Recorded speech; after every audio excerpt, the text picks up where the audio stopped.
What's up, guys? Antonio here. Do me a favor, hit that thumbs up for me, and let's get into it.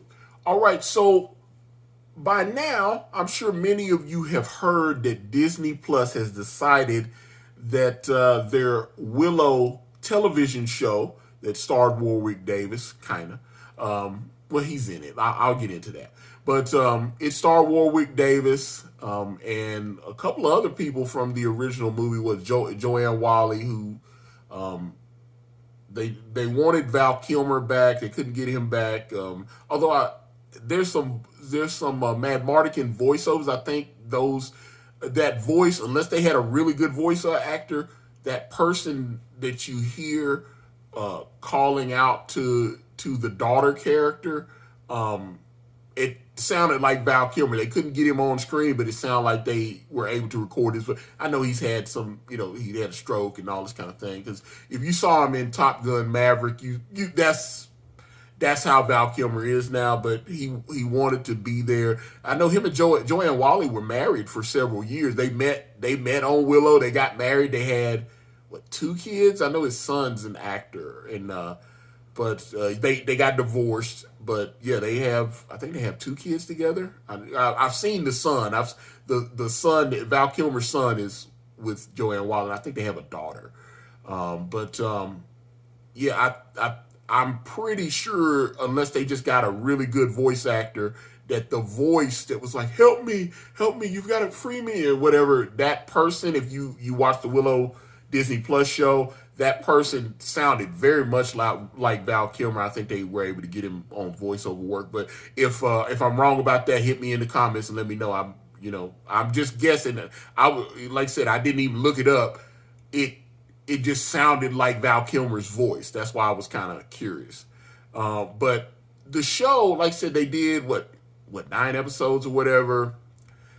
It was okay, but I'm not shocked that it didn't work. And some of the things I saw, they were really pushing that LGBTQ thing. I saw some releases, press release. They were like, "Hey, we got, Willow got recognized by GLAAD Media and everything." So they have the GLAAD Awards, and so yeah, that's all well and good that GLAAD was like, "Hey, we like that you had this LGBTQ relationship in the thing, and we like the way you represented us, and we want to recognize you with some award nominations." So I think they got like 3 nominations, something like that from GLAAD. They may win, who knows? I don't even know when they have the ceremony, but they did get nominated. I did see that. But I wasn't watching Willow. If you remember the original one, created by George Lucas and Ron Howard. Ron Howard was the director on Willow, and him and George Lucas have been friends for like almost 50 years now. So it's kind of cool that they're matter of fact, when remember that they rebooted that horrible Solo Star Wars movie. They fired the original directors and they brought in Ron Howard because they knew he had a very close relationship with George Lucas still. When George Lucas was showing, I know like the last few prequels that he did, there were a couple of people that you heard were in attendance. They had that big screening room at Skywalker Sound there, and you heard Steven Spielberg, who was of course a dear friend of George Lucas. You heard Ron Howard. He's friends with Francis Ford Coppola. There's a couple of his director buddies that he was like, "Okay, this is what we're doing. What do you guys think?" And I know Steven Spielberg had given him some feedback. And that fight scene in Revenge of the Sith, Steven Spielberg directed it after he talked to George Lucas. But I think what Disney... I don't think when Disney purchased Lucasfilm, they understood what they bought. And matter of fact, if anyone remembers the infamous Charlie Rose interview, and there's still clips of it on YouTube where George Lucas is talking to Charlie Rose after they had done The Force Awakens, and he actually said that he sold his property to white slavers. He sold Star Wars to white slavers. He actually said that. Some people were like, why would he equate, Disney to like slavery and this, the whole thing.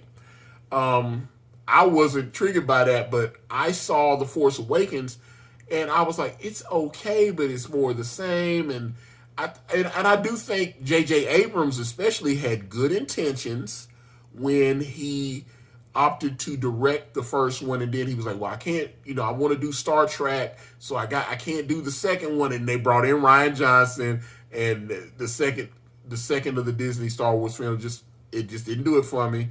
And then J.J. Abrams came back for Rise of Skywalker and did that one. And I mean, they made money, but people were, very vocal and that they didn't enjoy them. And so then you see some of the other Star Wars things because Lucas, I mean, you don't pay $4 billion for something and you're going to be making a lot of merchandise. You're going to be making a lot of movies and TV shows. Although, because some of the backlash that some of these newer Star Wars shows, because like I saw Obi-Wan Kenobi and I was like, yeah, okay. They're doing the Indiana Jones 5 and they've got the trailer to that. Like I said, I don't know that Disney fully understood what they were buying when they bought Lucasfilm. And obviously Willow was a Lucasfilm project, and like I said, they got the legacy characters for the most part. Like I said, Joanne Whalley, they got her back.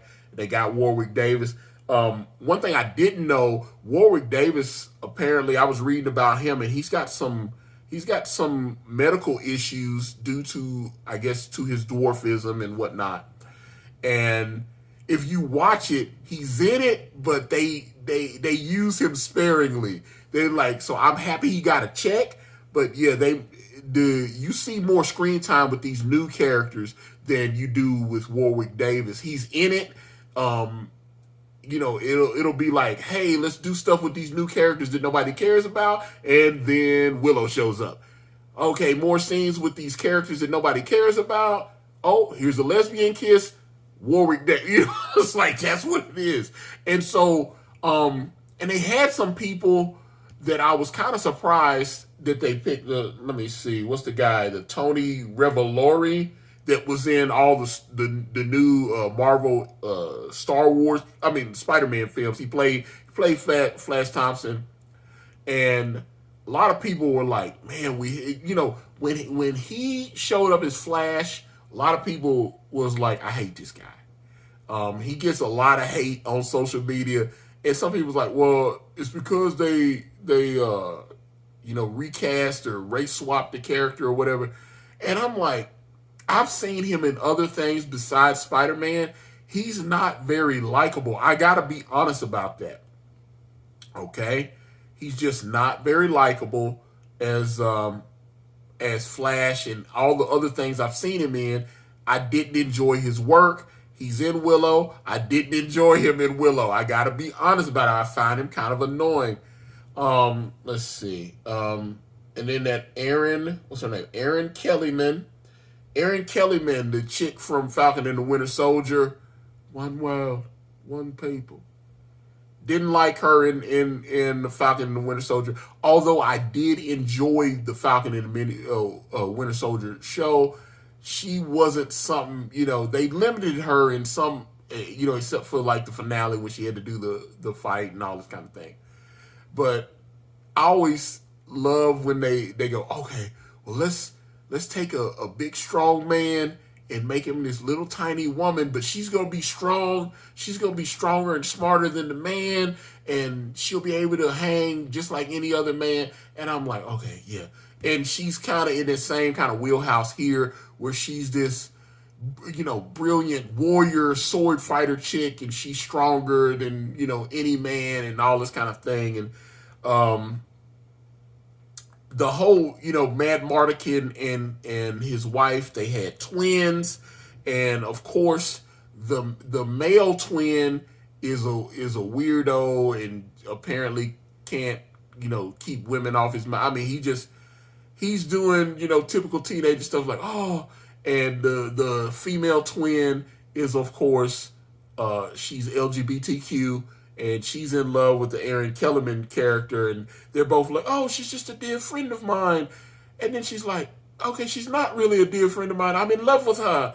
And the whole thing's weird. They got the one young lady to play a Laura Dannon. It had some problems. I'm just being honest with it. There were, like I said, I mentioned Warwick Davis and some of the thing, and they did really seem like they were trying to push some of this. Like I said, they acknowledged that they got nominated for some GLAAD awards, but they had the what was it? I think it was the finale, and that guy, what's his name? Amar Chada Patel, and he played Borbin. Okay, Ahmad, whatever his name is, because I don't want to watch anything with him in it either. But he was supposed to be a kind of sword fighter and a badass, and they had him doing his thing. And then the Aaron Kellyman's long lost sister shows up in one of the final episodes. I think it was like episode 6 or 7. She shows up, and then you find out that the Borman guy had, they had been lovers or whatever. They had been in a relationship. So we get to the finale, and it looks like everybody's about to die, and he's standing there with the Tony Ravioli or whatever his name is, with his character and one of the, I think it's the female. It was one of the female characters, and he's like, "So you guys want to make out?" And it was super weird.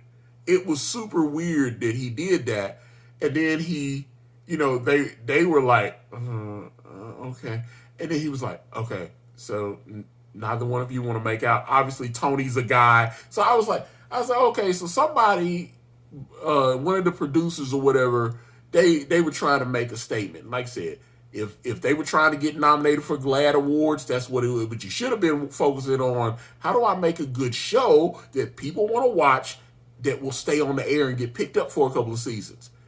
They didn't do that. They failed the homework assignment, and so I think that's why Willow, the television show, did not work. It is what it is. But if you watched Willow, give me your thoughts on it, because like I said, I was excited when I heard that they were doing a Willow show, and then I saw it and I was like, like I said, a happy, I did not know about some of the health problems that Warwick Davis had, so I'm happy he got a nice check, because I'm sure whoever his agent is, they made sure he got a nice payday. He is Willow. You can't, they could have, what are you just gonna recast Willow? Because I don't think the fans would have went for that.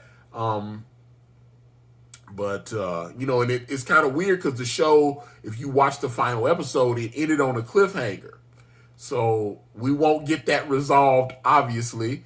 But I kind of wish I could take, when Morpheus is talking to Neo and he got the red and blue pill, I wish I could take that pill and just forget. Remember, what was it? Joey Pantaleone, Joey Pants. He was in that character. He was the traitor in Matrix, and he made the deal to betray the rest of his teammates. And he said, "Hey, when you wake me up, I don't want to remember any of this shit." And that's what I want. I want to forget that this Willow television show was ever made. It is straight, utter trash. But if you think I'm wrong and it was the best show and whatever, get in the comments. Let's talk about it. Let's chop it up. I'm out. Thank you for watching. Please like and subscribe, and please check out my podcast at anchor.fm/Ikari Press, or just type in Ikari Press on your favorite streaming platform today.